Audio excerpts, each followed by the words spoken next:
You cannot be serious. You are hungry again? Was anyone else out there surprised about how much their little one could eat, and where were they putting it all when you brought them home from the hospital? My name's Nicole. I'm a physical therapist and a mama, and I found just a little bit of relief in knowing that there were lots of different positions to breastfeed my little one in when I got home from the hospital. Because to be honest, I could not believe how much time I spent breastfeeding.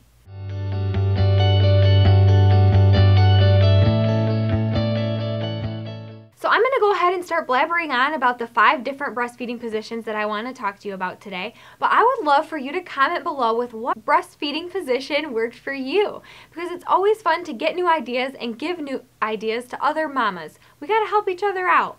The first position I want to talk about today is a semi-reclined position. So I've got a picture here because it's kind of hard to fully explain all the supports that you need. The big thing is that you want lots of pillows or a wedge or maybe even like a recliner chair to support your back, and then feel free, and you should, add some kind of a pillow around your neck or a towel rolled up to try to keep ears over shoulders in good alignment, because you don't want to end up with a neck problem on top of all the other healing that you're doing as a new mom. This position is great if you have herniated discs, if you have radicular pain, nerve pain going down your leg, whether that was pre-pregnancy or during labor or however that happened. If sitting is uncomfortable, this is a great alternative that can allow you to be up and participating in conversation, but yet be comfortable. The second position that I'm going to talk to you about today is just a more traditional breastfeeding position, which I'll be honest, I use this position a lot.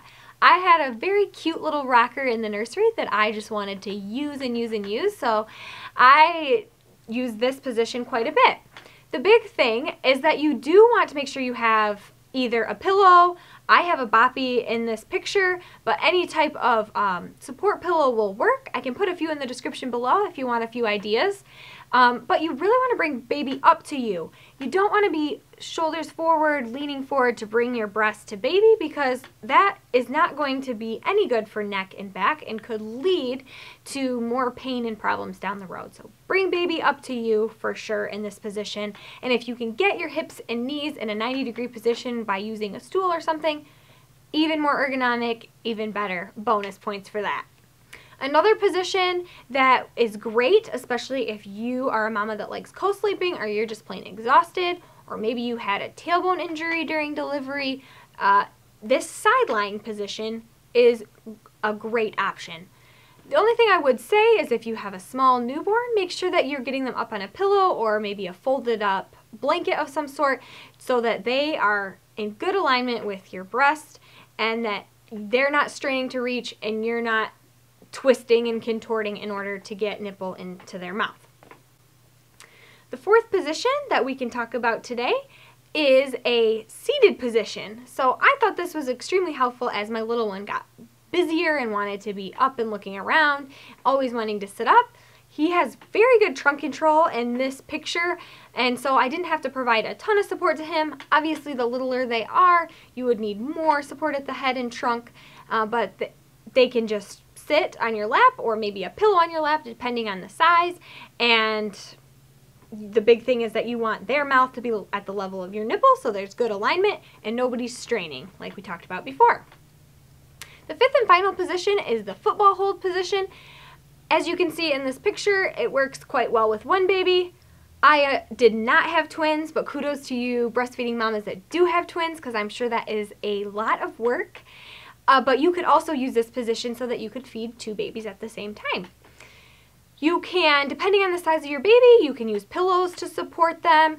The big thing is your wrists. You don't want to have them extremely flexed or extended when you're feeding, because we don't want you to end up with carpal tunnel from spending so much time in this position.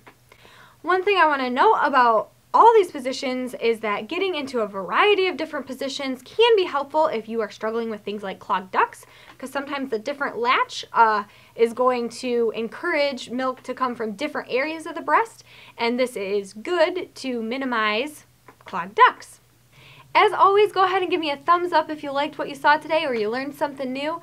Subscribe to my channel if you're a mama and you want to learn about the changes that our bodies are going to go through during pregnancy and postpartum. Hit that bell for notifications so you know when new videos are coming out. Thanks so much. See y'all next time.